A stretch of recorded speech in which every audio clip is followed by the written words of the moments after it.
Hi friends, सभी को जोहार। मैं हूं राजेश और आप देख रहे हैं सरकारी घोषणा फॉर यू।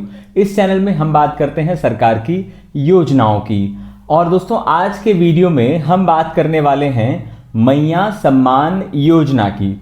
मैया सम्मान योजना को लेकर एक बहुत बड़ा अपडेट आया है। उसकी बात करेंगे कि सरकार जिन महिलाओं को पैसा दे चुकी है, किन किन महिलाओं से वो पैसा वापस लेने की तैयारी में है। पूरी जानकारी इस वीडियो में हम आपको बताएंगे। उससे पहले चैनल पर यदि आप नए हैं और अब तक आपने सब्सक्राइब नहीं किया है तो चैनल को सब्सक्राइब करिए, बेल आइकन को दबाइए और हाँ, कमेंट सेक्शन में कमेंट भी जरूर करिए। दोस्तों, सरकार की एक बहुत महत्वपूर्ण योजना है जिसका नाम है झारखंड मुख्यमंत्री मैया सम्मान योजना।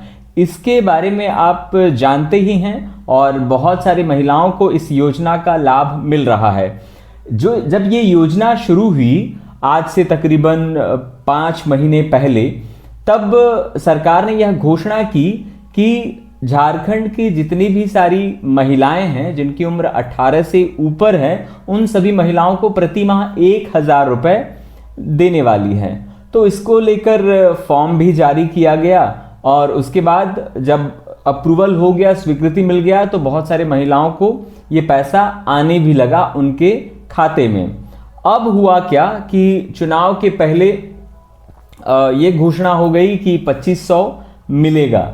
अब चुनाव भी खत्म हो गया, उसके बाद अब सरकार ने एक नोटिस जारी किया है सभी उपायुक्त को, यानी कि सभी डीसी को ये विभाग की ओर से एक लेटर निकाला गया। आप स्क्रीन पर देख सकते हैं। ये जो लेटर आप देख रहे हैं, इस पे देखिए, ये जो चिट्ठी है ये महिला बाल विकास एवं सामाजिक सुरक्षा विभाग, सामाजिक सुरक्षा निदेशालय से निकाला गया है और ये सभी उपायुक्त झारखंड को लिखा गया है। विषय में आप देख सकते हैं, झारखंड मुख्यमंत्री मैया सम्मान योजना के लाभार्थियों के संकल्पानुसार सत्यापन तथा आधार लिंक्ड सिंगल बैंक खाते के माध्यम से भुगतान सुनिश्चित करने के संबंध में ये लिखा गया है। दोस्तों, अब इस चिट्ठी में क्या निर्देश दिया गया है, देखिए। सबसे पहले इसमें लिखा गया है कि झारखंड मुख्यमंत्री मैया सम्मान योजना में वर्तमान तिथि तक कुल 53,65,354 स्वीकृत लाभुक हैं और ऐसी सूचना प्राप्त हो रही है कि योजना अंतर्गत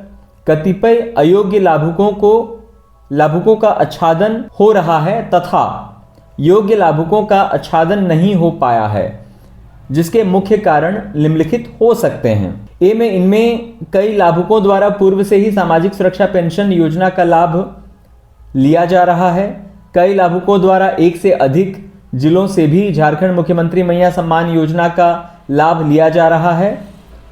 सी में कई लाभुक विभागीय संकल्प 1406 दिनांक 1/7/2024 कंडिका 4 द्वारा निहित अपवर्जन मानकों से अयोग्य हैं। अब मैं आपको बताता हूं कि अयोग्य कौन है। ठीक है, सरकार ने जब पहली बार अपना संकल्प पत्र जारी किया था, उस संकल्प पत्र में साफ तौर पर लिखा हुआ था कि किनको नहीं मिलना है। ठीक है, और आपने जो संकल्प पत्र पढ़ा होगा और नहीं पढ़ा होगा तो आपने जो फॉर्म फिलअप किया है उसमें जो स्व घोषणा पत्र पर आपने हस्ताक्षर किया है उसमें साफ तौर पर लिखा हुआ था। इसमें भी आप देख सकते हैं स्क्रीन पर, अपवर्जन मानक। निम्न परिस्थितियों में आवेदिका इस योजना के तहत लाभ पाने की अधिकारिणी नहीं होगी। पहले नंबर पर लिखा हुआ है कि आवेदिका स्वयं या उनके पति केंद्र, राज्य सरकार अथवा केंद्र, राज्य सार्वजनिक क्षेत्र के उपक्रमों, विधिक निकाय, स्थानीय निकाय, शहरी निकाय तथा सरकार से सहायता प्राप्त शिक्षण संस्थान में नियमित स्थायी कर्मी, संविदा कर्मी, मानदेय कर्मी के रूप में नियोजित हों अथवा सेवानिवृत्त के उपरांत पेंशन, पारिवारिक पेंशन प्राप्त कर रहे हों। दूसरा, जिनके परिवार का कोई सदस्य वर्तमान अथवा भूतपूर्व सांसद, विधायक हो।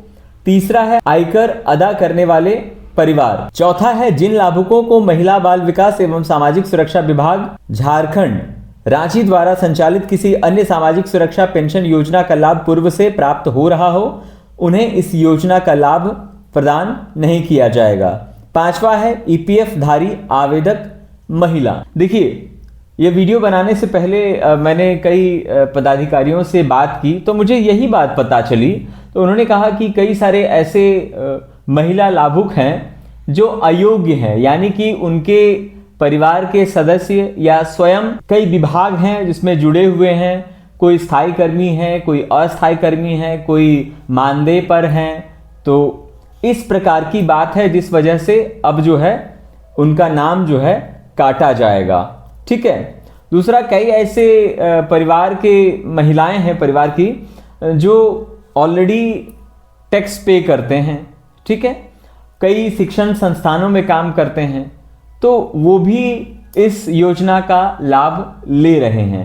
तो ऐसी स्थिति में जो है उनका नाम काटा जाएगा। देखिए, मैं आपको विस्तार से बता रहा हूं कि हुआ ये कि जब ये योजना लागू हुआ तब भौतिक सत्यापन नहीं हुआ था। भौतिक सत्यापन का मतलब ये होता है कि जो भी पंचायत के कर्मी हैं या प्रखंड के कर्मी हैं, वो कोई भी जब योजना पारित होता है तो भौतिक सत्यापन होता है, जांच किया जाता है क्या वो योग्य है या नहीं है।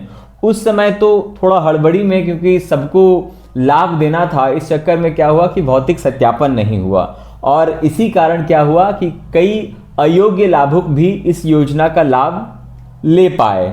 अब ऐसी स्थिति में सरकार ने यह आदेश निकाला है ये पत्र के माध्यम से कि अब जो है भौतिक सत्यापन किया जाए, जांच किया जाए कि कौन अयोग्य हैं कौन योग्य हैं। यदि आप योग्य हैं तब तो कोई दिक्कत नहीं है, लेकिन यदि आप अयोग्य हैं यानी कि आप किसी संस्था में काम कर रहे हैं, टैक्स देते हैं, तो ऐसी स्थिति में आपका नाम जो है वो कट सकता है। और केवल नाम कट नहीं सकता है बल्कि जो पैसा जो अब तक 4,000 रुपए दी गई है वो वापस भी करने का निर्देश है। मैं आपको चिट्ठी दिखाता हूं, आप देखिए नीचे देख सकते हैं। अतः उपयुक्त सभी बिंदुओं पर गहन अनुश्रवण एवं सत्यापन कर आवश्यक कार्रवाई करते हुए अयोग्य लाभुकों को चिन्हित करते हुए उनको हटाने की प्रक्रिया शुरू की जाए तथा सभी चिन्हित अयोग्य लाभुकों को भुगतान की गई सम्मान राशि की वसूली की कार्रवाई विभागीय संकल्प संख्या 1406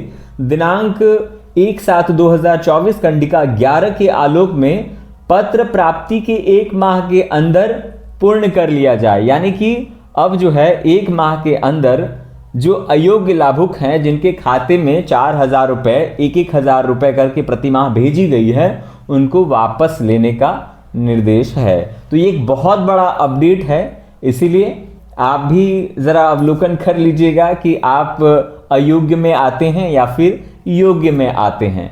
तो ये एक बहुत बड़ा अपडेट है। अब तक तो आज जब मैं वीडियो बना रहा हूं अब तक जो 2,500 की राशि आनी है वो अब तक तो नहीं आया है।